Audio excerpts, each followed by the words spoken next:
السلام علیکم۔ دلچسپ کہانیوں کے لیے چینل کو سبسکرائب کیجیے۔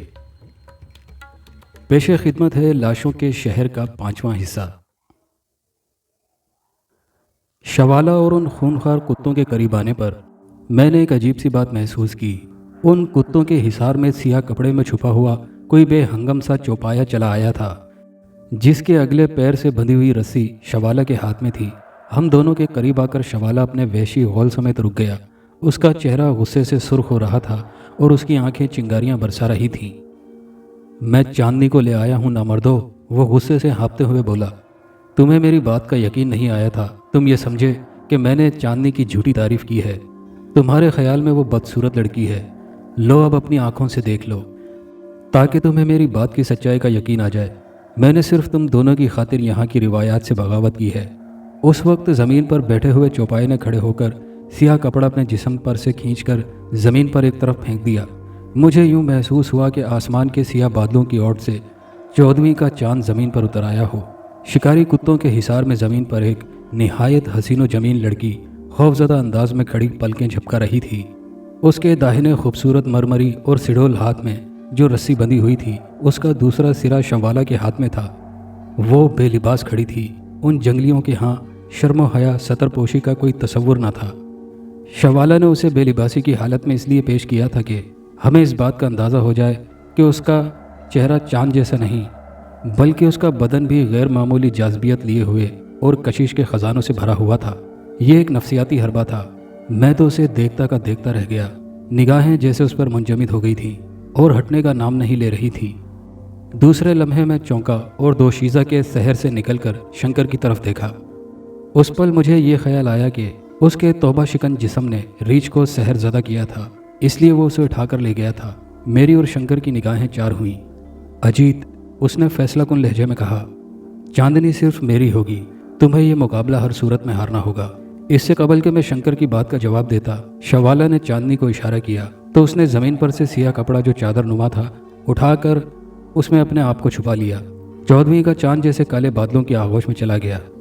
اس نے میرے دل پر قیامت ڈھا دی تھی۔ میری نس نس میں خون کی گردش تیز ہو گئی۔ پرانی شراب کا خمار ذہن پر چھا گیا تھا۔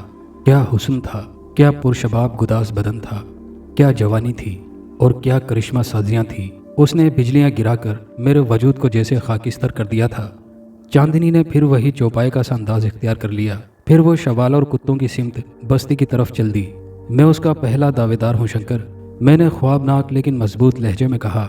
تم میرے حق میں دستبردار ہو جاؤ تو میں تم سے وعدہ کرتا ہوں کہ تم زندہ رہو گے۔ میں تمہیں معذور بھی نہیں کروں گا تاکہ تم زندگی گزار سکو۔ زندگی؟ شنکر نے تلخ اور حقارت آمیز لہجے میں کہا۔ تم کیا زندگی دو گے؟ میں اپنی زندگی کا مالک ہوں۔ البتہ تم اپنی زندگی کی خیر مناؤ، جو تھوڑی دیر کی مہمان ہے وہ میرے ہاتھوں کو انجام کو پہنچے گی۔ اتنا کہہ کر شنکر نے اچانک ہی نیزہ میرے سینے میں پیوست کرنا چاہا۔ میں چوکنا نہ ہوتا تو وہ میری دل کی جگہ پیوست ہو جاتا۔ میں بڑی سرت سے ایک طرف ہٹ گیا۔ اس کا نیزہ زمین میں پیوست ہو گیا۔ اس سے پہلے کہ وہ اپنا نیزہ نکالتا، میں نے اپنے بھالے کو لاٹھی کی طرح پوری قوت سے گھما کر اس کی پنڈلیوں پر دے مارا اور وہ بری طرح کراہتا ہوا زمین پر دوہرا ہو گیا۔ اس بھرپور حملے کے باعث میرا بھالا میرے ہاتھوں سے نکل گیا تھا، اس لیے میں اس سے لپٹ پڑا۔ شنکر نے فحش گالیاں بکتے ہوئے میرا گلا دبوچنا چاہا، لیکن میں نے اس کی پسلیوں پر گھونسوں سے 2-3 ضربے لگا کر اسے نڈھال کر دیا۔ اس نے جھلا کر میرے سینے پر کاٹ لیا۔ یہ تکلیف میرے لیے ناقابل برداشت تھی۔ میرے منہ سے ایک کراہ نکل گئی۔ میں نے اس کے پیٹ میں پوری قوت سے گھٹنا رسید کیا تو اس کی اذیت سے مجھے نجات مل گئی۔ پھر میں نے اس کا نرخرا دبوچ لیا۔ یہ صورتحال پیدا ہوتے ہی اس کے حلق سے گھٹی گھٹی چیخیں نکلنے لگیں جو میری انگلیوں کے بڑھتے ہوئے دباؤ میں معدوم ہو گئی۔ وہ میرے نیچے دبا ہوا ماہی بے آب کی طرح تڑپ رہا تھا۔ اس کی آنکھیں حلقوں سے باہر ابلی پڑ رہی تھی اور زبان دانتوں سے باہر تک آ گئی تھی۔ ایسا لگ رہا تھا کہ اس کی سانس کسی بھی لمحے اجڑ سکتی ہے، لیکن اسے کیا، ہر کسی کو اپنی زندگی پیاری ہوتی ہے۔ زندہ رہنے اور چاندنی کے حصول کی آس نے اس میں طاقت پیدا کی۔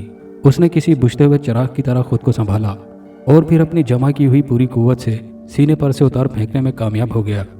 گرتے گراتے میرے ہاتھ میں میرا اپنا نیزہ آ گیا اور جب میں پھرتی کے ساتھ کھڑا ہوا تو میرے پاس نیزہ موجود تھا۔ ادھر اب شنکر نہتہ میرے رحم و کرم پر تھا۔ اس کی بے چین نگاہیں بار بار زمین میں پیوست اپنے نیزے کی طرف جا رہی تھی اور وہ رہ رہ کر اپنے ہونٹوں پر زبان پھیر رہا تھا اور اس کے چہرے پر مایوسی چھا رہی تھی۔ اس وقت شنکر کے چہرے پر خوف و دہشت ابھر آئی और उसकी आंखों से हौलनाक चमक कूंद रही थी। वो इस ताक में था कि उसे जैसे ही मौका मिलेगा वो मेरी जान लेकर रहेगा।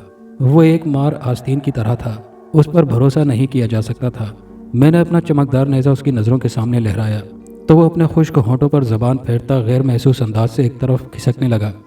मैं फातेहाना अंदाज से उसे दहशतज़दा करता हुआ मुसलसल आगे सरक रहा था।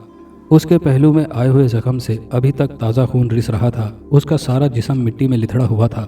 पेशानी पर बिखरे हुए बेतरतीब बालों के नीचे दहकती आंखें कहर और नफरत के चिरागों की तरह नुमायां थी।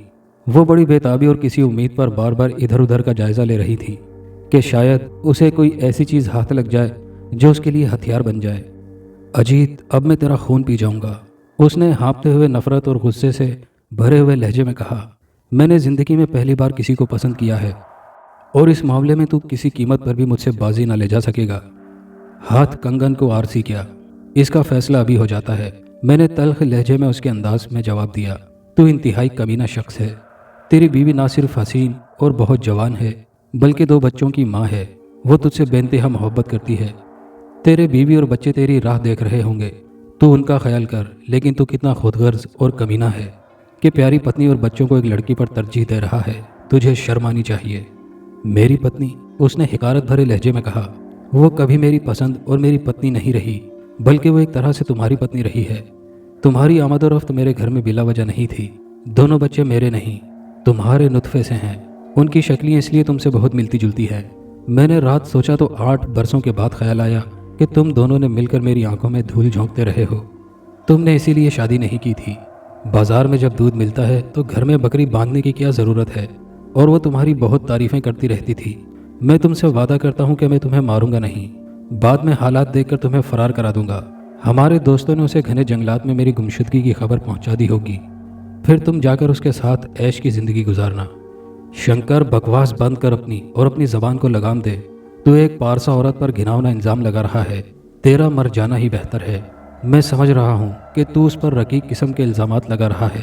तू दरअसल चांदनी को एक बेनियाम तलवार की सूरत में देखकर अपना दिमागी तवाज़ुन खो बैठा है। तो ये सारी बात सुन और समझ ले कि चांदनी एक जंगली फूल है। उसे पाकर तू कभी भी शहरी ज़िंदगी की तरफ ना लौट सकेगा। चंद ही दिन में यहाँ की ज़िंदगी और यकसानियत से उकता जाएगा। हुस्न और जवानी एक नशा होता है और दुनिया का हर नशा उतरता है। ये नशा भी उतरता चला जाएगा। तू खुद पर नहीं तो अपने बीवी बच्चों पर रहम कर। तू मेरी फिक्र न कर, मेरी पत्नी की फिक्र कर जो तेरे लिए तड़प रही होगी, मर रही होगी। वो धाड़ा, वो कम हसीन नहीं है। वो तेरी हर तरह सेवा करेगी। उसके पास दौलत की कोई कमी नहीं है, ये तो अच्छी तरह जानता है। मैंने नफरत और गुस्से की हालत में उसके सीने का निशाना लेकर फिजा में भाला उछाला। उसने उस पारसा मासूम और पवित्र औरत पर जो घिनौने शर्मनाक इल्ज़ामात लगाए थे, उसने मुझे अंदर ही अंदर बुरी तरह तपा दिया था। उसने शंकर के लिए बड़ी कुर्बानियाँ दी थी। जब वो 3 बरस तक बेरोज़गार रहा तो वो मुलाजमत करके घर चलाती रही। वो एक शोहर परस्त औरत थी और फिर इसने मुझे गलाजत के दलदल में धकेल दिया था। जब मैंने उस पर वार किया तो वो उसकी इज्जत से बच न सका। उसकी चमकीली नोक उसकी पसलियों को चीरती दाहिने पहलू से आर पार निकल गई। वो किसी कटे हुए शहतीर की तरह ज़मीन पर ढेर हो गया। उसने गिरने से पहले एक करीह चीख मारी थी जिसने फिजा को दहला दिया था। मैं लपक कर उसके करीब पहुंचा। मेरे दिल में यक बयक उसके लिए हमदर्दी के जज्बात उमड़ आए। 15 बरस की दोस्ती यूं पल भर में खून में नहा गई थी। मैं शायद उस पर कातिलाना हमला नहीं करता, लेकिन उसने मुझ पर जो तोहमत लगाई थी उसने मुझे मुश्तिल कर दिया था। मैंने उसकी पत्नी को हमेशा एक बहन की तरह समझा था और वो मुझे एक भाई की तरह चाहती थी, क्योंकि उसका कोई भाई नहीं था। मुझे सारी ज़िंदगी इस बात का रंज और मलाल रहेगा। मेरा एक देरीना दोस्त मेरे हाथों से मारा गया। मैंने उसके रुखसार को थपथपाते हुए फटते जज्बात से कांपती आवाज़ में कहा, शंकर, काश तुमने मुझ पर इतनी बड़ी तोहमत न लगाई होती। इसके बावजूद मुझे तुम्हारी मौत का सारी ज़िंदगी अफसोस रहेगा। उसने अपनी जलती हुई कहरबार आंखों से मुझे घूरा और फिर नफरत से मेरे मुंह पर थूक दिया। फिर अजियत में डूबी हुई आवाज़ में बोला, फरेब न दो अजीत, मैं सिर्फ ज़ख्मी हुआ हूँ, यूँ आसानी से नहीं मरूंगा। तुम बहुत जलील शख्स हो। मैंने तुम दोनों को कई बार मोहब्बत भरे अंदाज से बातें करते और हंसते हुए देखा है। मैंने उसकी बकवास की परवाह किए बगैर उसके दाहिने पहलू से नेज़ा निकालना चाहा, लेकिन वो बुरी तरह तड़प उठा। मैं बौखलाकर पीछे हट गया। मुझसे उसकी हालत और उसका खून देखा नहीं जा रहा था। फिर उस वक्त शंकर ने शवाला और बस्ती वालों को चीख चीख कर बुलाना शुरू कर दिया। रात के सन्नाटे में उसकी दर्दनाक आवाज़ गूंजती रही, क्या बात है शंकर, क्या बात है, मुझसे बोलो। میں نے ہڑبڑا کر پوچھا۔ جواب میں اس کے کرب سے بچھے ہوئے ہونٹوں پر ایک زہریلی سی مسکراہٹ ابھر آئی۔ اس نے نفرت بھرے لہجے میں کہا، میں بری طرح زخمی ہوں، زیادہ دیر تک زندہ نہ رہ سکوں گا، لیکن مرتے مرتے تیری اور سردار کی سمادھی بناتا جاؤں گا۔ اس کے الفاظ پورے ہونے سے قبل ہی میں نے اس کے لہجے اور آنکھوں کی وحشیانہ چمک سے اس کا مفہوم سمجھ چکا تھا، اور اس نے ایک بار پھر پوری قوت سے بستی والوں کو پکارنا شروع کر دیا۔ اس کی آوازیں، چیخیں، خاموشی کا سینہ چیرتی ہوئی فضا میں ہولناک بن کر بستی کے لوگوں میں گونج رہی تھی۔ اس کی آواز کے جواب میں آبادی کی جانب سے بہت سارے ہیولے دوڑتے ہوئے ہماری جانب آنے لگے تھے۔ یوں تو میدان میں بہت ساری مشعلیں گڑی ہوئی تھی، پھر دو ایک نے مشعلیں تھام بھی رکھی تھی۔ آنے والوں کی رفتار بہت تیز تھی، وہ اس طرح بھاگتے ہوئے آ رہے تھے جیسے کوئی عفریت ان کے تعاقب میں ہو۔ میرے پاس وقت بہت کم تھا۔ اس مختصر سے وقت میں انتہائی اہم فیصلہ کرنا تھا۔ فیصلہ نہ کرنے کی صورت میں سلامت نہیں رہ سکتا تھا۔ میرے پورے وجود میں ایک عجب سی سنسنی اور ہیجانی کیفیت ہو گئی۔ میرا دل اندر ہی اندر خوف سے لرزنے لگا تھا۔ شنکر مرتے مرتے مجھ سے انتقام لینا چاہتا تھا، اس لیے وہ پوری قوت سے چیخ چیخ کر بستی والوں کو بلا رہا تھا۔ وہ میرے علاوہ سردار کو ذلت اور عبرت کا نشان بنانا چاہتا تھا۔ بستی والوں کو جمع کرنے کا مقصد یہ تھا کہ وہ بستی والوں کو یہ بتانا چاہتا تھا کہ اسے اور مجھے ان کے سردار نے جبر و زیادتی سے چاندنی کے دعوے دار بنایا تھا اور مجبور کیا تھا۔ عمل نہ کرنے کی صورت میں اس بات کی دھمکی دی تھی کہ نیزوں اور تیروں سے چھلنی کر کے موت کی نیند سلا دیا جائے گا۔ یہ انکشاف ہونے کے بعد سردار ساون کی سرداری چھین لی جاتی، اس کے علاوہ اسے ذلیل و رسوا کیا جاتا۔ اس سازش کے جرم میں شریک ہونے کی وجہ سے ہم دونوں کو بستی والے موت کے گھاٹ اتار دیتے۔ سنو، تمہارا سردار فریبی، مکار اور دغا باز ہے، بہت ذلیل اور کمینہ بھی ہے۔ اس نے کیا کیا میں بتاتا ہوں۔ ابھی آنے والے قدرے دور ہی تھے کہ شنکر ہزیانی لہجے میں چیخ چیخ کر کہنے لگا۔ پھر اس نے مزید کہا، تمہارے سردار ساون کے کہنے پر شوالا نے مجھے اور میرے ساتھی کو، یہ میری زندگی اور موت کا معاملہ تھا۔ میں نے فوراً ہی جھپٹ کر زمین میں پیوست شنکر کا بھالا نکالا اور اسے بات جاری رکھنے کا موقع دیے بغیر اس کے سینے میں دل کی جگہ اتار دیا۔ بڑی بے رحمی اور صفاکی سے اس کے سینے سے خون کا فوارہ ابل پڑا۔ اس کے منہ سے نکلتے آخری الفاظ آخری ہچکیوں میں بدل گئے۔ اس کا پورا جسم تیزی سے لرز کر ساکت ہو گیا۔ اس کی جان لینے سے ایک طرف دکھ تھا تو دوسری طرف دل کو ایک سکون اور اطمینان سے ہوا کہ میری جان بچ گئی۔ میں چند لمحوں کی تاخیر کرتا تو پھر میں زندہ نہ بچتا۔ گاؤں والے مجھے شکاری کتوں کے آگے ڈال دیتے، اور اس وقت بستی سے تیزی سے دوڑ کر آنے والوں نے جب شنکر کی لاش خون میں لت پت دیکھی تو مجھے والہانہ انداز میں کندھوں پر اٹھا لیا اور شور و غل مچا مچا کر شنکر کی خون میں نہائی ہوئی لاش کے گرد ناچنے لگے۔ ان میں سے بعض آدمیوں نے جو مشعلیں سنبھالی ہوئی تھی انہیں فضا میں لہرا رہے تھے، پھر انہوں نے مخصوص انداز سے سیٹی بجانا شروع کی، اور پھر کچھ نے زمین میں گڑی ہوئی مشعلیں نکال لی۔ ایک جشن کا سا سما بن گیا تھا۔ شنکر کی موت نے انہیں سرشار کر دیا تھا۔ دیکھتے ہی دیکھتے ان کے پالتو خونخوار عقاب سروں پر منڈلانے لگے اور ان کے سرکش کتے پتھروں کو کھینچتے ان کے درمیان آ گئے۔ اس دوران سردار ساون بھی آن پہنچا تھا اور اس کا چہرہ مسرت سے دمک رہا تھا۔ اس کی آنکھوں میں انگنت دیے جیسے جل اٹھے تھے اور وہ خود بھی دونوں ہاتھ فضا میں اچھال اچھال کر چیخ رہا تھا۔ شوالا بھی آ گیا تھا۔ اس نے سردار ساون کے کان میں سرگوشی کی۔ وہ چونک کر اس طرح وہاں سے چل دیا جیسے شوالا نے اسے کوئی بھولی بات یاد دلا دی ہو۔ وہ جنگلی بدستور مجھے اپنے شانوں پر اٹھائے جشن منا رہے تھے کہ سردار ساون جھونپڑے سے واپس آتا نظر آیا، لیکن وہ اس مرتبہ تنہا نہیں تھا۔ بے اختیار میرے دل کی دھڑکنیں تیز ہو گئیں، کیونکہ سردار ساون کے ساتھ آنے والا انسانی ہیولا گو کے چیتے کی کھال میں چھپا ہوا تھا، لیکن اس کی چال میں سبک جوانی انداز نمایاں تھا۔ اچانک شوالا مسند پر جا چڑھا اور اس نے زور سے چیخ کر کہا، اپنے اپنے کتوں کو ایک طرف کر لو، فضا میں اڑتے ہوئے بھوکے عقابوں کو اپنے پاس بلا لو۔ سردار ساون اپنی خوش نصیب بیٹی کے ساتھ آ رہا ہے اور اب تم سب کے سامنے فاتح کا حق اس کے قدموں میں ڈالنے کی مقدس رسم ادا کی جائے گی، لہٰذا ادب سے ایک طرف اور خاموشی سے کھڑے رہو۔ شوالا کی آواز سن کر سبھی سنبھل گئے اور نیم دائرے کی شکل میں شنکر کی لاش کے گرد پھیلنے لگے۔ ان کے اشاروں پر کتوں نے سر جھکا لیے اور جہاں تھے وہیں رک گئے۔ فضا میں اڑتے ہوئے عقاب اپنے اپنے مالکوں کے پاس پہنچ گئے تھے اور میں مسند کے قریب کھڑا رہ گیا۔ میں حیرت اور خوشی سے سردار ساون کو دیکھ رہا تھا جو اپنی حسین و جمیل بیٹی کے ساتھ میری سمت آ رہا تھا۔ سردار ساون باوقار انداز میں اس ہیولے کو لیے میرے قریب پہنچا۔ میں نے دیکھا کہ فرتے جذبات سے اس بوڑھے کی آنکھوں میں ہلکی سی نمی تیر رہی تھی۔ ظاہر تھا یہ خوشی کے آنسو تھے۔ اس کا دل اس خیال سے بھر آیا تھا کہ اس کی بیٹی کے لیے یہ مبارک دن ہے کہ خوشی اور زندگی کا ہم سفر مل گیا تھا، جس کے لیے اس نے یہ سارا کھیل کھیلا تھا और उसमें वो कामयाब रहा। लेकिन मैंने बहुत कुछ पाने के बाद एक अच्छे दोस्त को खो दिया था। हैरत और दुख इस बात का था कि शंकर ने कभी मुझ पर शक नहीं किया था कि उसकी बीवी और मेरे दरमियान ताल्लुकात हैं। अगर उसे शक हो गया होता तो हमारी दोस्ती कभी की टूट चुकी होती। ये अचानक उसे क्या हो गया था? क्या उसका जहनी तवाज़ुन बरकरार नहीं रहा था? ये सब सोचने का वक्त नहीं था। फातेह अजनबी, उसने भर्राई हुई आवाज़ में मुझे मुखातिब किया, तेरी अमानत इन सब गवाहों के सामने तेरे कदमों में डालता हूँ जिस पर तू अपना हक मुकाबला जीत कर साबित कर चुका है। इतना कहकर सरदार सावन ने अपने साथ वाले हेवले को मेरे कदमों में झुका दिया और अपनी बस्ती वालों की तरफ देखते हुए बोला, मैं तुम सबके सामने अपना फ़र्ज़ और जिम्मेदारी पूरी कर चुका हूँ। आज से मेरा कोई चांदनी से ताल्लुक़ नहीं होगा, वो इस अजनबी की मलकियत है। और हाँ, अब तुम्हें इस बात की इजाज़त और आज़ादी है कि अपने कुत्तों रुकाबों को हारने वाले की लाश पर छोड़ दो। इस वक्त लाश का गोश्त बहुत गर्म है, गर्म गोश्त उन्हें जायका और लज्जत देगा। ठहरो सरदार, मैं फ़ौरन ही बोल उठा, क्या यह मुमकिन नहीं कि तुम्हारे वहशी कुत्ते इस लाश की बेहुरमती ना करें? उस वक्त मैंने अपने पैरों पर किसी के दहकते हुए हाथों का नरम नरम दबाव महसूस किया। ये कुत्ते इंसानी खून के प्यासे हैं मगर हमारी हिफाजत करते हैं। सरदार सपाट और जज्बात से आरी लहजे में बोला, ये उकाब भी आदमखोर हैं मगर दुश्वार गुजार जंगलों से हमारे लिए शिकार लाते हैं। उसकी आवाज़ भारी हो गई थी। ये लाश इनका हक है। अब ना तो चांदनी तुझसे वापस मांगी जा सकती है और ना ही इन बेज़बानों से लाश बचाई जा सकती है। मैं सरदार सावन की बात सुनकर दिल महसूस कर रह गया। मैं ये चाहता था कि उसकी चिता तैयार की जाए और अपने धर्म की आखिरी रसूमात अदा की जाएं। वो जो भी था, जैसा भी था, आखिर मेरा दोस्त था।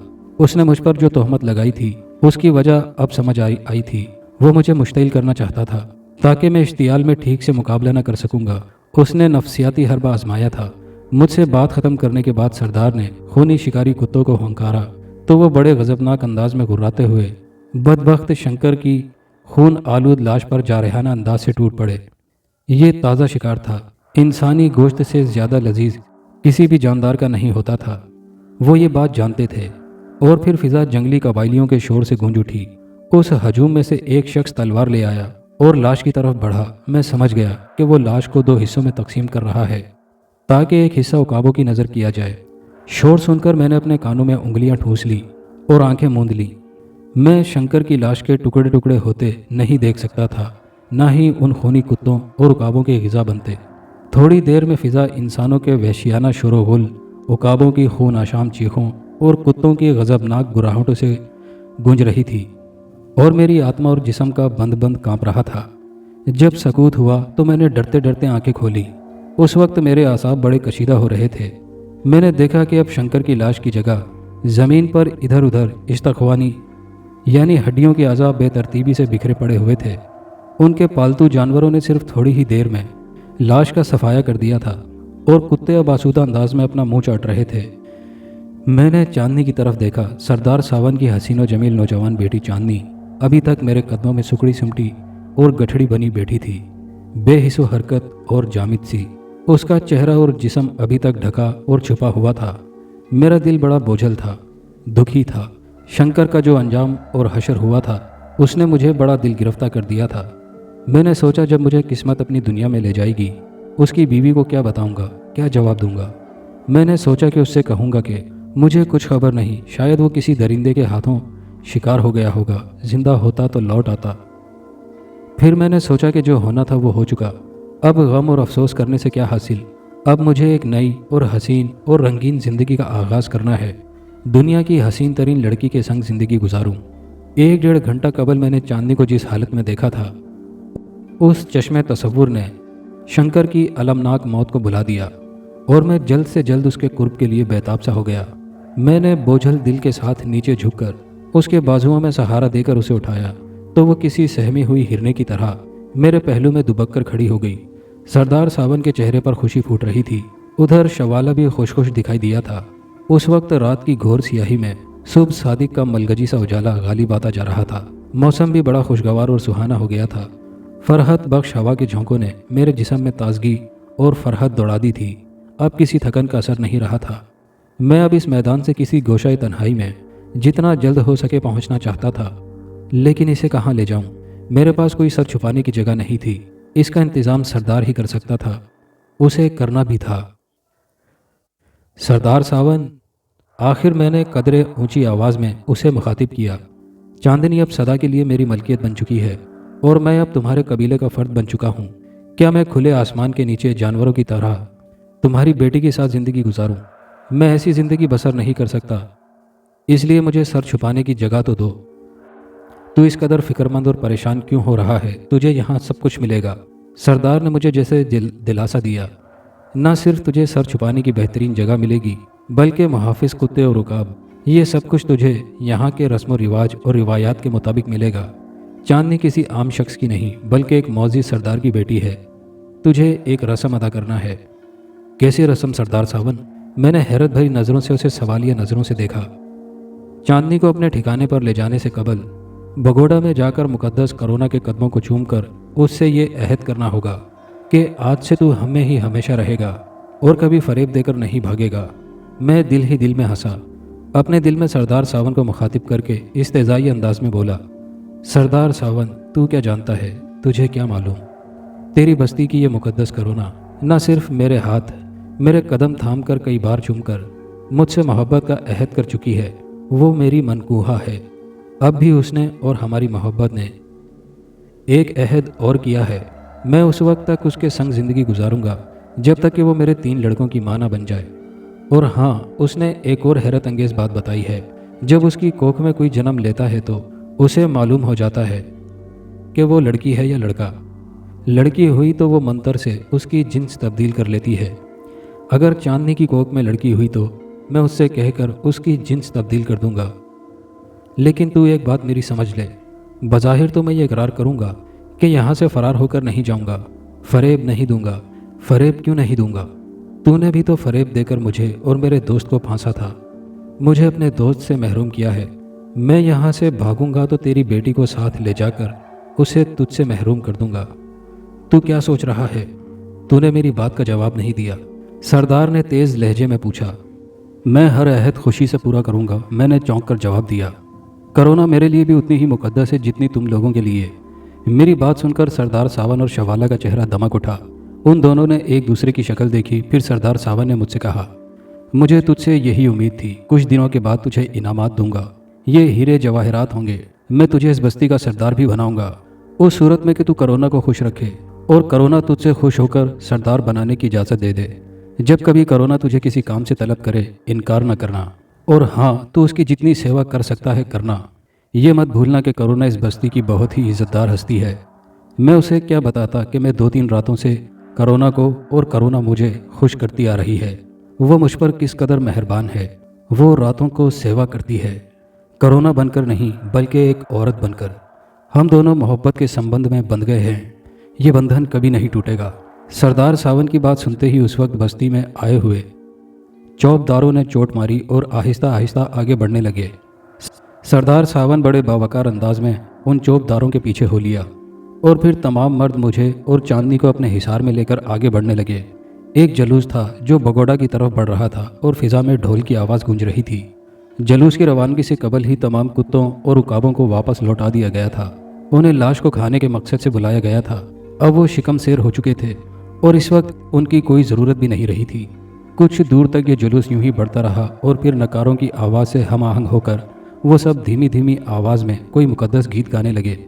گانے کے بول معلوم نہیں کیا تھے، لیکن ان کی آواز سے ظاہر ہوتا تھا کہ اس میں خوشی کا عنصر شامل ہے، کیونکہ 2-1 لوگ رقص بھی کرتے جا رہے تھے۔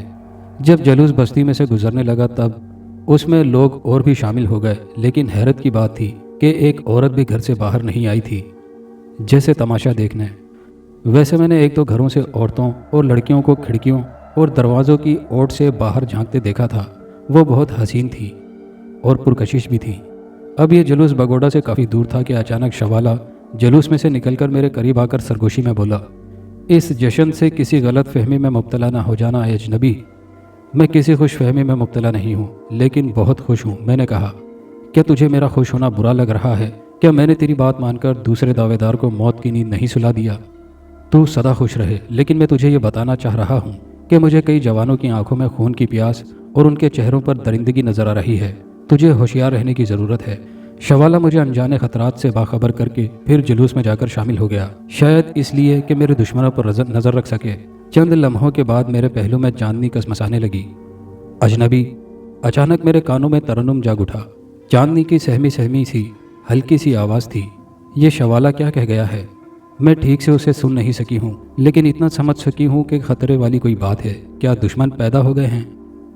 मेरे बाजुओं में इतनी कुव्वत है कि तेरी हिफाजत कर सकूं। मैं मर जाऊं लेकिन तुझ पर आंच नहीं आने दूंगा। उनकी क्या मजाल है कि हमारा बाल तक बीका कर सकें। वालेहाना अंदाज और खुद सुपुर्दगी से मेरे बदन से चिपकी रही। उसका सर मेरे सीने से लगा हुआ था और उसके बदन से फूटने वाली भीनी भीनी मसहूर कुन खुशबुएं मेरे दिमाग पर सुरूर की नाकाबिले बयान कैफियत तारी कर रही थी। मैंने कब ऐसी खुशबुएं महसूस की थी? ऐसी खुशबुएं तो बाजार में दस्तयाब नहीं थी। एक जंगली औरत में ऐसी खुशबुओं का बसा होना ताजुब खेज था। सूरज तुलू हुआ तो उसकी रोशनी में बस्ती के जुनूबी सिरे पर बनी बगोडा की पुरस्रार इमारत नजर आने लगी थी और उस पर सुर्ख परचम लहरा रहे थे। इस बस्ती में सबसे खूबसूरत और पुरशुकून इमारत यही थी। शवाला की जानिब से मिलने वाली तंबी ऐसी न थी कि उसे नज़रअंदाज कर दिया जाए। चांदनी की बदसूरती के बारे में मुझे जो बताया गया वो गलत बयानी थी। चांदनी से बस्ती के नौजवान इसलिए शादी ना करना चाहते थे कि वो कुछ दिनों तक रीछ का निशाना बनती रही थी और उसकी कोख से रीछ के नुतफे ने जन्म लिया था। शवाला ने उसे जिस हालत में मेरे और शंकर के सामने पेश किया था, अगर इस हालत में बस्ती वाले चांदनी को देख लेते तो एक हंगामा बर्पा हो जाता और उसके बहुत सारे उम्मीदवार पैदा हो जाते। बड़ा खून खराबा पैदा हो जाता। शायद किसी ने चांदनी को नहीं देखा।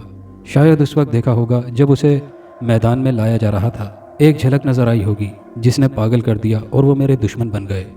मैं बहुत ज़्यादा होशियार और चुकन्ना हो गया था। मेरी निगाहें बार बार गैर महसूस अंदाज से बस्ती के जुलूस के बाशिंदों का जायजा ले रही थी। शवाला ने मुझे जो कुछ बताया था वो गलत न था। अचानक मेरी निगाह दो आदमियों पर पड़ी जो नौजवान थे और मजबूत जिस्म के मालिक थे। उनके चेहरों पर शिकस्त की सियाही और आंखों में कहर की चिंगारियां कूद रही थी। वो बार बार मेरी जानिब खूनख्वार नज़रों से देखते थे। उनके हाथ कई बार तरकशों की तरफ बढ़े और रुके थे, इसलिए कि उन्हें मौका नहीं मिल पा रहा था। वो शायद गैर महसूस अंदाज से और नज़रें बचाकर मेरा खात्मा करना चाहते थे। इसी असना में चौबदार पगोडा के देव हैकल दरवाजे पर पहुंचकर रुक गए। नकारों का शोर यकलख्त मौकूफ हो गया। बस्ती वाले भी अपना मुकद्दस गीत ख़त्म करके पगोडा के सामने सजदे में गिर गए। फिर मैंने जायज़ा लिया। गाफिल रहना नहीं चाहता था। उस वक्त मेरी छठी हिस्स बेदार हुई तो मेरी निगाह उस जानिब उठ गई जहाँ मेरे दो दुश्मन मौजूद थे। मैंने बड़ी मोहतात और गैर महसूस होशियारी से फिर से उन पर नज़रें मरकूज़ कर दी। उनमें से एक ने हजूम को सजदे में देखकर लम्हे भर की ताख़ीर भी नहीं की। बड़ी फुर्ती से अपने तरकश से एक तीर निकालकर कमान पर चढ़ाया और मेरा निशाना लेना चाहता था कि एक दूसरे शख्स ने उससे भी ज़्यादा फुर्ती से उसकी जानिब तीर चला दिया। पहला शख्स अपने नादीदा दुश्मन से बेखबर मेरी घात में था और उसके वहमो गुमान में भी ना होगा कि वो जो किसी को शिकार कर रहा है खुद शिकार होने वाला है। उसने ये देखने की कोशिश नहीं की कि कोई उसकी हरकत व सकनात पर निगाह रखे हुए है। दूसरे शख्स का फेंका हुआ तीर उसकी गर्दन में पैवस्त हो गया। मेरे दुश्मन का तीर खाने से उछलकर चंद कदम दूर जा गिरा और एक दर्दनाक चीख मारकर ज़मीन पर ढेर हो गया, फिर तड़पने लगा। उधर दूसरा शख्स मेरे दुश्मन को निशाना बनाने के बाद फौरन ही फुर्ती के साथ सजदे में गिर पड़ा। किसी को बिल्कुल भी खबर ना हो सकी कि उसे किसने मोहलिक तीर का निशाना बनाया। इस बात का इल्म सिर्फ मुझे हुआ था। मैंने ये सारा खेल देखा था। मेरा दुश्मन चंद लम्हों तक ज़मीन पर तड़पता रहा, फिर उसका बेजान जिस्म हो गया। उसकी आत्मा आकाश की तरफ परवास कर गई थी। लेकिन कोरोना के सामने सजदा रेज बस्ती के लोगों में किसी को कोई फ़र्क न पड़ा। थोड़ी देर बाद वह कोरोना की गायबाना पूजा करके उठे तो एक खून में लथपथ लाश उनकी मुंतज़िर थी। ये राको का बदमाश था। किसी नादीदा तीर ने उसका फैसला कर दिया था। शवाला की करख्त और ऊंची आवाज़ ने सकूत का सीना चाक किया। उसके हाथों में बहुत से लोगों को आज़ार पहुंचा और अब यह खुद आज़ार का शिकार हो गया। हजूम ने बुलंद आवाज़ में तशक्कुर के चंद कलमात अदा किए। वो ओहाम परस्त शवाला के ज़ेरे असर थे, इसलिए उसकी बातों में आ गए थे। शवाला बहुत ज़हीन और दूर अंदेश था। वो यहाँ के लोगों की नफ्सियात से खूब वाकिफ़ था। उन्हें बिल्कुल भी शुबा ना हो सका था कि राको को मेरी दुश्मनी की कीमत अदा करनी पड़ी है। वो ये बात भूल गया था कि सरदार सावन चांदनी के फातेह की हिफाजत करेगा और उसके जानिसार मेरी हिफाजत कर रहे हैं। वो सरदार सावन के जानिसारों का निशाना बन गया था। शवाला ने जान लिया और देख लिया था कि मेरा दुश्मन कौन है। हकीकत भी ये थी कि वो सरदार सावन के जानिसार का निशाना बना था। सरदार सावन भी बहुत अक्लमंद था। उसने भी खतरे की बू शायद उस वक्त सूंघ ली थी जब मैं फातेह बना था। अगर वो मेरी हिफाजत पर फुर्तीले आदमियों को मामूर न करता तो इस वक्त राको की बजाय मेरी लाश पड़ी होती। उस वक्त फिजा पर एक सन्नाटा छा गया। मजमे को उस शख्स के मरने पर जैसे सांप सूंघ गया था। थोड़ी देर बाद शवाला ने कहा, कोरोना का एक बेटा मारा गया, अब उसकी मौत के बाद उसके 14 बेटे जिंदा रह गए हैं, लिहाजा बगोडा पर से एक सुर्ख परचम उतार दो। इसके बाद भी वो सबसे ज़्यादा लड़के जन्ने वाली औरत रहेगी। उसने हम लोगों से कहा हुआ है कि वो मज़ीद 10 लड़के देगी। अब उसका एक बेटा चूंकि मर चुका है, शायद वो अब 11 लड़के जन्म देगी। कोरोना बदस्तूर हमारी मुकद्दस माँ रहेगी, और है भी। ये अजनबी फातेह उसके सामने अपना अहद उठाएगा। इसी असना में चौबदार बगोडा नुमा मकान के देवहेकल दरवाजे पर पहुंचकर रुक गए। नक्कारों का शोर यकलख्त मौकूफ़ हो गया। पहले नक्कारों का शोर राको के मरने के बाद बंद होकर फिर शुरू हुआ था। ऐसा लगा था जैसे राको की मौत का जश्न मनाया जा रहा है। उसकी मौत से हजूम के चेहरों पर खुशी फूट रही थी। फिर शवाला ने एक तीर अंदाज को इशारा किया तो वो तीर कमान संभाल कर तेज़ी से आगे बढ़ा। फिर उसने एक जगह खड़े होकर पोजीशन ली। फिर उसने बगोडा की बुलंदो बाला फसील पर लहराते हुए एक सुर्ख परचम का निशाना लिया। फिर उसने तीर चला दिया। तीर बाँस दौड़ता हुआ दूसरी तरफ निकल गया और टूटा हुआ सुर्ख परचम नीचे आ रहा। अब वहाँ सिर्फ 14 परचम बाकी रह गए थे। मुझे उस लम्हे की बहुत याद आई कि कोरोना ने कहा था कि वो मेरे 3 बच्चों की माँ बनेगी। तो क्या इस सूरत में मुझे यहाँ बरसों रहना पड़ेगा? वो मुझे जाने नहीं देगी क्योंकि वो मुझ पर मर मिटी थी। फिर वो पढ़ी लिखी थी। उसने कैफो निशात के लम्हात में मुझसे अंग्रेज़ी में मोहब्बत भरे अल्फाज अदा किए थे। बस्ती में किसी को भी उसके माजी के बारे में कुछ इल्म न था, ना ही उसने किसी को बताना पसंद किया था। वो मुझे यहाँ से फ़रार होने में मदद देने से रही, इसलिए मुझ जैसा नफीस, शाइस्ता और महज़ब शख्स उसे मिल नहीं सकता था। उससे जो रातों को खुफिया मुलाकातें हुई थी, उसमें हमने सिर्फ अपनी ख्वाहिशात पूरी नहीं की थी बल्कि बातें भी करते रहे थे। मोहब्बत के अलावा आज की दुनिया के बारे में उसने मुझसे कहा था कि वो कभी किसी दिन अपनी किसी पुरस्रार क़ुव्वत की मदद से आज की जदीद तरीन और साइंसी दुनिया की इनकलाब दिखाएगी। उसने एक बात जो और भी बताई थी वो ये थी कि आसपास की बस्तियों में अच्छी खासी आबादी है। उसके बच्चों के जो बाप हैं वो इस बस्ती के नौजवान लड़के और मर्द हैं। वो अपने ज़ेर असर किसी मौकिल से वहाँ से किसी आदमी को उसी तरह उठवा लेती है जिस तरह उसने मेरे साथ किया, लेकिन वो अपनी बस्ती में वापस जाने के बाद भूल जाते हैं। वो अपना मंत्र उस पर फूंक देती है। बस वो उसे एक रंगीन और सुहाना सपना समझता है। उस बस्ती के किसी भी मर्द के साथ उसने वक्त नहीं गुजारा और ना उसके किसी बच्चे का कोई बाप। चूँकि बस्ती के लोग उसे एक मुकद्दस माँ का दर्जा देते हैं, इसलिए इस बस्ती के किसी मर्द को वो बच्चे का बाप नहीं बनाती। आसपास की बस्तियों में मर्दों की कोई कमी नहीं है और ना औरतों की, और ना उन बस्तियों में इस बस्ती जैसे रस्म व रिवाज हैं। फिर मैंने इन तमाम बातों के पेश नज़र सोचा कि कोरोना को एतमाद में लेने की बजाय चांदनी को लूँगा। सरदार सावन ने आगे बढ़कर ज़मीन पर बिखरा पड़ा सुर्ख परचम उठाया और उसे राको की लाश पर डाल दिया। उस वक्त बगोडा के देवहेकल दरवाजे के अकब में एक गुर्राहट उभरी। वो सब सीनों पर हाथ रखे मौदबाना अंदाज से खड़े हो गए। उनकी निगाहें दरवाजे की तरफ उठी हुई थीं। उनके दिलों में कोरोना का बड़ा एहतराम था, जैसे वो कोई औरत नहीं बल्कि कोई देवी हो। चंद लम्हों के अंदर दरवाज़ा खुला। फिर चंद सानियों के बाद बगोडा के अंदर से भेड़िए पर सवार कोरोना नमूदार हुई। आज भी उसके मरमरी सिडोल पुरशबाब गुदास बदन पर भेड़िए की सी खाल थी। ये लिबास महज बराए नाम था। उसके हुस्न की करिश्मा साजियाँ वाज़ेह थी। मैंने देखा और महसूस किया कि उसके होशरुबा सरापे और हिजान खेजी के बावजूद किसी एक की भी आंखों में हवसनाकी का नामो निशान न था। वो उसे मैली नज़रों से नहीं देख रहे थे, इसलिए कि वो उसे माँ की जगह समझते थे। चूँकि पुरस्रार क़ुव्वतें उसकी रहनुमाई करती थीं और उसके ज़ेरे असर भी थीं, शायद इसलिए भी एक औरत के तनाजुर में नहीं देखते थे। इसके अलावा दूसरी बात यह थी कि यहाँ लड़कियाँ और औरतें इससे भी गई गुजरी हालत में रहती थीं, हैवानों की तरह। सिर्फ बालाई हिस्सा बेपर्दा सा था, एक पत्ता भी नहीं होता था। कोई कोई औरत या लड़की सिर्फ सतर पोशी करती थी। आज़ादी का लिबादा इसलिए होता था, वो जाहिल उजट और गैर मुतमद्दुन और तहजीब से आरी थे। किसी हिजाब और हया का कोई तसव्वुर न था। जवान लड़के और मर्द भी अक्सर नंग धड़ंग थे। सरदार सावन और शवाला और कुछ मर्दों को सतर पोशी करते देखा था। दोस्तों, ये कहानी जारी है। इसका छठा हिस्सा जल्द पेश कर दिया जाएगा। कहानी से मुतालिक अपनी राय का इजहार ज़रूर कीजिएगा और वीडियो को लाइक शेयर करके चैनल को सब्सक्राइब करना मत भूलिएगा।